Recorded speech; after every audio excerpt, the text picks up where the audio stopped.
The nervous system consists of the brain, the spinal cord, and an enormous network of nerves. The spinal cord runs from the brain and down through the backbone. The brain is a very complex organ.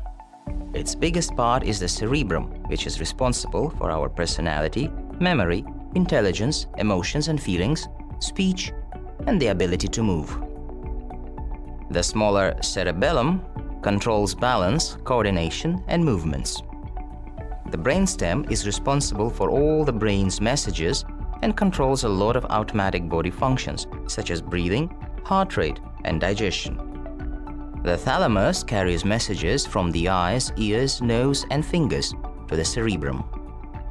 The hypothalamus controls many automatic processes, for instance, temperature and appetite. The pituitary gland is tiny, but it is responsible for hormones.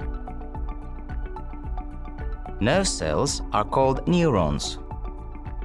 They look like long thin threads with fingers at each end. These fingers are called dendrites.